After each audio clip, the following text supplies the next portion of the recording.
જાણો, શીખો અને અપડેટ રહો. દુનિયાભરની અવનવી અપડેટ્સ મેળવવા માટે આજે જ અમારી યુટ્યુબ ચેનલને સબસ્ક્રાઇબ કરો. નમસ્કાર. ચાલો આજે આપણે એક સફર પર નીકળીએ, સમયમાં પાછા જઈએ અને મધ્યયુગીન ભારતના એ વારસાને જાણીએ જે પથ્થરોમાં કંડારાયેલો છે. આ ખાલી ઇમારતો નથી, પણ ઇતિહાસના જીવંત પુરાવા છે.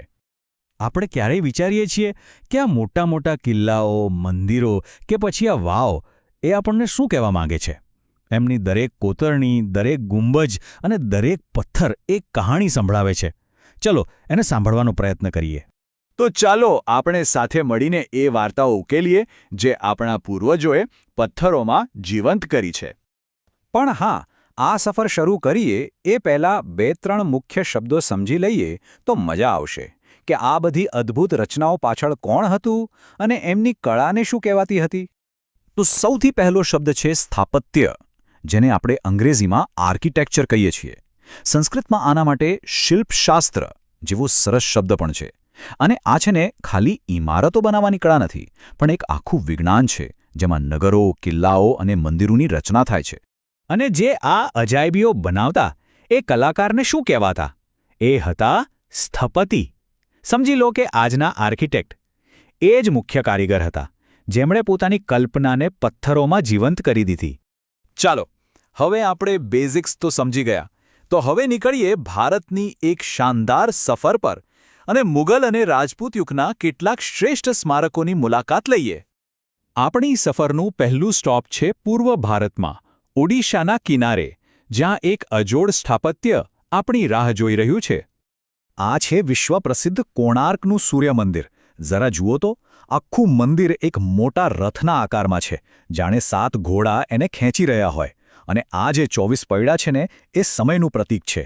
એના કાળા પથ્થરોને લીધે જ એને બ્લેક પેગોડા પણ કહેવામાં આવે છે. પૂર્વમાંથી હવે ચાલો થોડા દક્ષિણ અને ઉત્તર તરફ નજર કરીએ.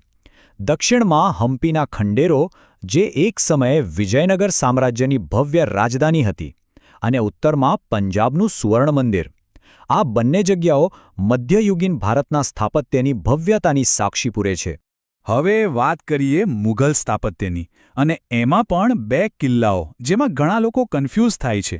એક છે આગ્રાનો કિલ્લો અને બીજો દિલ્હીનો લાલ કિલ્લો. જુઓ, આગ્રાનો કિલ્લો બનાવ્યો હતો અકબરે એક મજબૂત લશ્કરી ગઢ તરીકે, જ્યારે દિલ્હીનો લાલ કિલ્લો બનાવ્યો શાહજહાંએ પોતાની નવી રાજધાની શાહજહાનાબાદના એક ભાગરૂપે. હા, બંને લાલ પથ્થરથી બનેલા છે, પણ બનાવનાર અને બનાવવાનો હેતુ બંને અલગ અલગ હતા. આખા ભારતની સફર તો કરી, પણ હવે પાછા આવીએ આપણા ગુજરાતમાં. ગુજરાતની ધરતી પર સ્થાપત્યના એવા તો રત્નો છે જેની ચમક આખી દુનિયામાં ફેલાયેલી છે. અને ગુજરાતની વાત આવે એટલે શરૂઆત 2 પવિત્ર સ્થળોથી જ કરવી પડે. એક આપણા સૌના આસ્થાનું કેન્દ્ર, પ્રથમ જ્યોતિર્લિંગ સોમનાથ મહાદેવનું મંદિર, અને બીજું સોલંકી વંશની શાન મોઢેરાનું સૂર્ય મંદિર. આ મંદિરનું એન્જિનિયરિંગ તો જુઓ, એવું ગજબનું હતું કે સૂર્યનું પહેલું કિરણ સીધું ગર્ભગૃહમાં રહેલી મૂર્તિના મુગટ પર પડતું હતું. કલ્પના તો કરો. હવે આપણે ગુજરાતના એક એવા સ્થળની વાત કરવા જઈ રહ્યા છીએ જેને માત્ર ભારતે જ નહીં, આખી દુનિયાએ સન્માન આપ્યું છે. યુનેસ્કોએ જેને વર્લ્ડ હેરિટેજ સાઇટનો દરજ્જો આપ્યો છે. આ છે પાટણનું ગૌરવ, રાણી કી વાવ. રાજા ભીમદેવ પહેલાની યાદમાં રાણી ઉદયમતીએ આ વાવ બંધાવી હતી. આ કોઈ સામાન્ય વાવ નથી, આ તો જમીનની અંદર બનેલો 7 માળનો એક મહેલ છે, એક ઊંધું મંદિર છે. એની દિવાલો પરની શિલ્પકૃતિઓ તો જોતા જ રહી જવાય. અને હવે આવીએ અમદાવાદની ઓળખ પર, સીદી સૈયદની જાળી. માની ન શકાય કે એક જ પથ્થરમાંથી આટલી બારીક કોતરણી કેવી રીતે થઈ શકે. આ જે જીવનના વૃક્ષની ડિઝાઇન છે ને, એ એટલી નાજુક છે કે જાણે પથ્થરમાં ભરતકામ કર્યું હોય. ગુજરાતની સંસ્કૃતિમાં પાળિયાનું સ્થાન બહુ ઊંચું છે. આ ખાલી પથ્થરના સ્મારકો નથી, આ તો શૌર્ય અને બલિદાનની જીવતી જાગતી વાર્તાઓ છે. યુદ્ધમાં શહીદ થયેલા વીરો કે કોઈ સારા કામ માટે જીવ આપનારની યાદમાં આ પાળિયા સ્થાપિત કરવામાં આવે છે, જેમ કે ભૂચર મોરીના યુદ્ધ પછી સૂરજકુંવરબાનો પાળિયો. પણ વારસો એટલે શું? ખાલી ઇમારતો અને પથ્થરો? ના, વારસો તો જીવંત કળાઓમાં પણ ધબકતો હોય છે. તો ચાલો હવે એ સમયની ચિત્રકળા, સાહિત્ય અને બીજી કળાઓની દુનિયામાં એક નજર નાખીએ. એટલે એ યુગ છે ને, સાંસ્કૃતિક રીતે પણ ખૂબ જ સમૃદ્ધ હતો.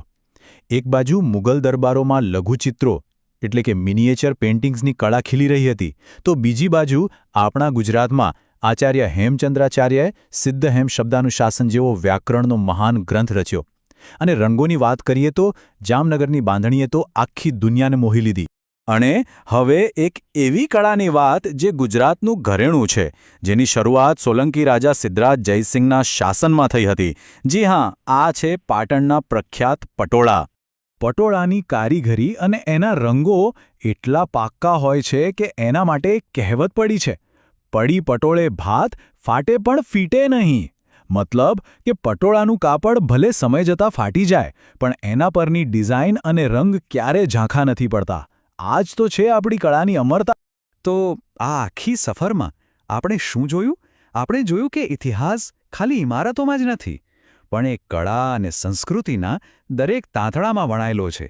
આ બધું એકબીજા સાથે જોડાયેલું છે. તો આ આખી ચર્ચામાંથી આપણે 3 મુખ્ય વાતો શીખી શકીએ. પહેલી, કે સ્થાપત્ય એટલે પથ્થરોમાં લખાયેલો ઇતિહાસ. બીજી, મધ્યયુગીન ભારતમાં અલગ અલગ પ્રાદેશિક અને શાહી શૈલીઓનો સુંદર મિશ્રણ થયો. અને ત્રીજી અને સૌથી અગત્યની વાત, કે આપણો વારસો ખાલી જૂના સ્મારકોમાં જ નહીં, પણ પટોળા અને બાંધણી જેવી જીવંત પરંપરાઓમાં આજે પણ ધબકી રહ્યો છે. અને અંતે એક સવાલ આપણી જાતને પૂછવા જેવો છે. આપણા પૂર્વજોએ તો આપણા માટે આટલો ભવ્ય વારસો બનાવ્યો. હવે આપણે વિચારવાનું છે કે આપણે આવનારી પેઢીઓ માટે કેવો વારસો છોડીને જઈ રહ્યા છીએ. આભાર.